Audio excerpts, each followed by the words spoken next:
Have you ever looked at a home online and seen the words short sale and wondered, is that a good deal or a big red flag?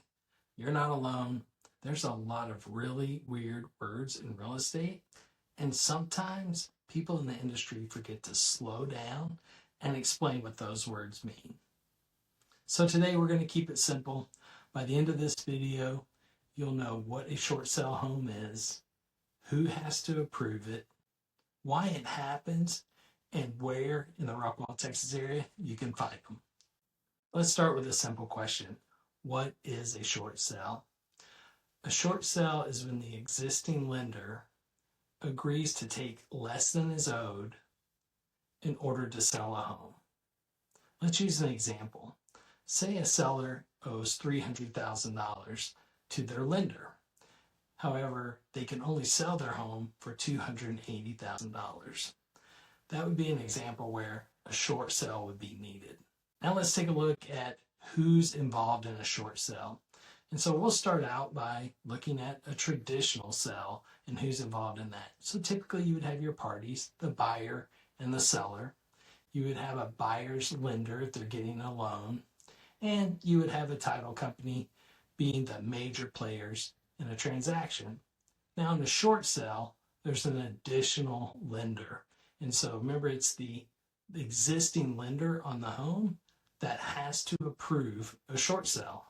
Now, why would a seller, or a lender for that matter, even want to do a short sale? So in a lot of cases, it may not be that anyone's done anything wrong, but maybe there's been a job loss, or maybe there's been a change in income, and the seller has fallen behind on payments, and they aren't making the full payments to the lender anymore. In that case, as long as the seller can sell the home and get out from underneath that debt, it could be a win for them. Now, in the lender's case, if they're not receiving full payments and they are not expecting for that loan to be good anymore, then they may say, okay, it's easier for us to do a short sale instead of foreclosing on this property, and our seller is interested in working with us. So it could be faster and cheaper for the lender to do a short sale than to go through the foreclosure process. By the way, my name's Jerry. I help first-time buyers simplify the home buying process. And if there's a word that you're thinking of that you would like explained, drop it in the comments and we can do a video on that as well. Now let's look at when a short sale gets finalized. And so for that, you need three main things. The first one being that the buyer and seller agree on the terms of the contract. And so the time that they close, the amount, all the terms that are involved there. And that would be true in a typical case. But what's a little different is now the lender has to approve that contract and all those terms. And so that would be an extra step in a short sale.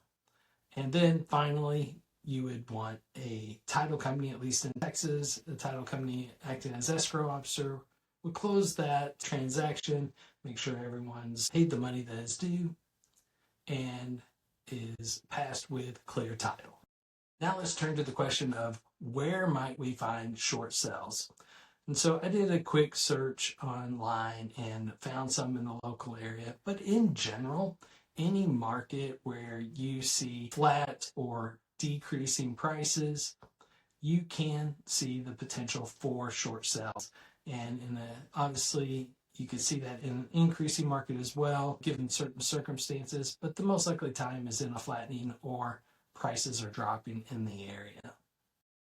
I did a quick search around the Rockwall, Texas area and looked at 5 different counties. So in Rockwall County, recent search, and this is in June 2026, early June, so keep that time frame in mind. And this is going to be always changing, but I was able to find 4 short sales in Rockwall County. And then looking at Hunt County, we found 11. In Kaufman County, there were 34. And in Collin County, there were 39. And in Dallas County, 61 short sales in June 2026. So is a short sale a good deal for you as a buyer or a first-time buyer? The answer is maybe. It really depends. I recommend that you watch our next video on the risk of buying a short sale to find out if it's a good deal for you.